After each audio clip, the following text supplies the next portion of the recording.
Day 4, Tuesday. We woke up at 7 a.m. and decided to try and pack up quickly and hit the road because we had a long day of driving ahead of us. While packing up though, we saw this really cool fox that was just chilling around the campground, like a pet dog or something. He was just strolling around, no one paid him any attention. He just like looked at people. I mean, he was going right next to people's campsites and tents.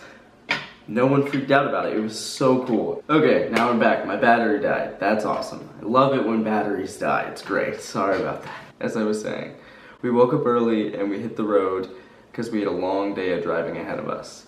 We were trying to make it to the Bridal Veil Falls in Tellerud, Colorado. We ended up driving through Vail, Glenwood Springs. We made a detour and went to Aspen on the way. That was really cool.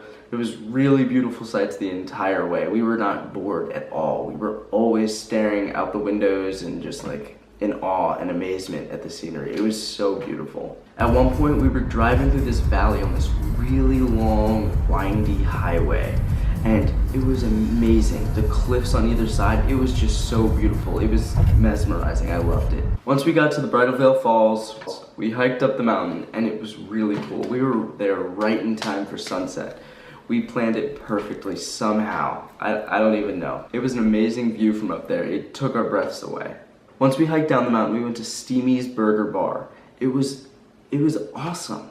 It was like this nice little bar in this little town in Tellerud, and it was great. It was one of the best burgers I've ever had in my life. It was awesome. If you ever go to Colorado and you're near Tellerud or Bridal Veil Falls, you should definitely stop there afterwards. It was an amazing burger, like 5 stars. It was great. I loved it so much. After we finished eating, it was completely dark outside and we decided it would be a good time to head to our campsite for the night. That night, we camped on the south rim of the Black Canyon of the Gunnison National Park. It is a very well-known national park with a beautiful canyon and great views from the hiking trails. As you can see, we got there really late, so as soon as we rolled up and found our campsite, we got out the car, pitched our tent, and went straight to sleep because we were tired of being in the car all day from driving. We clocked in at least 10 hours of driving that day. It was a lot. Day 5, Wednesday. We woke up at 8 a.m. and we decided to go for a hike along the canyon rim. And it was spectacular. There were amazing views. It was just breathtaking. The canyon was huge, and there's a little river at the bottom that looked so peaceful. It was so nice. It was a great view. There were actually a lot of tourists out hiking the trail too. After we got back from the hike, we hit the road and we were headed to our next destination, which was the Great Sand Dunes National Park. And from what the name suggests, it was giant sand dunes in the middle of Colorado. It was something I'd never thought could be real. There were huge mountains of sand right in the middle of Colorado. The park rangers told us that it takes about 5 hours to hike to the tallest point of the sand dunes, which is called the Star Dune. There were so many people out there with sleds and snowboards sliding down the sides of the mountain. People were just rolling through the sand and everything down the dunes. This was definitely Ansley and I's favorite place to go in Colorado. We loved it. We thought it was something insane. We're definitely gonna go back one day, and I'm so excited for that trip. It was such an adventure. After leaving the sand dunes, we headed to a Super 8 in Pueblo, Colorado. We were finally getting hot showers. We couldn't take it. It was day 5 and we needed to shower because after running nearly every day and all the hiking we were doing, we did not smell good. It was so refreshing to have a shower. It was so nice, and to sleep on like a nice bed. I mean, I like camping. I like tents, hammocks, I'm good with them, but it was so nice to have a bed again. Day 6, Thursday. We woke up early at about 7 a.m. and we checked out of our hotel and we hit the road for Colorado Springs. We wanted to go visit the Garden of the Gods. We were so excited about this.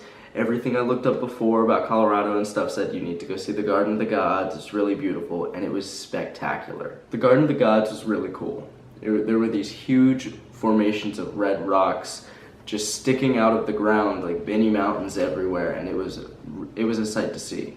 We had a blast. We went hiking through the trails there, and we had lunch actually at the top of one of these big red rock formations. We kind of climbed up there and we had lunch, and we stayed up there for about 30 minutes and just enjoyed the view and the fresh air and the nice warm weather. It was awesome. I loved it. I mean, talk about a great picnic spot. That was awesome. After we left the Garden of the Gods, I wanted to take Ansley to this restaurant I found beforehand. It's called the Airplane Restaurant. It's a restaurant, but also it's attached to an airplane, a full-size airplane. And they've hollowed the inside out, and there's tables in there, and they serve you food and everything with waiters and waitresses, and it was awesome. I've never been in a plane that serves full course dinners like that, so it was a really interesting thing. If you go to Colorado and you're in Colorado Springs, you should definitely go check it out. It was really cool. After we left the airplane restaurant, we were going to camp at Pikes Peak, just outside of Colorado Springs, the top of a mountain, and there was a nice hike and trail by.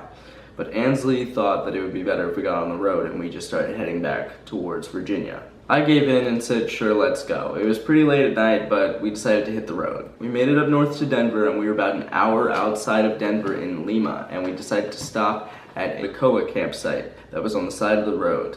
We had no reservations, we didn't pay, we just kind of parked in an empty lot and spent the night. But we were gone at 6 a.m. the next morning anyway, so it didn't really matter. Day 7, Friday. We made it all day driving, 16 hours, and we made it all the way into Kentucky. We stopped at the Clear Creek Park there, which is a really cool campground and a really cool site. I would suggest if you're gonna camp near there, definitely go to there.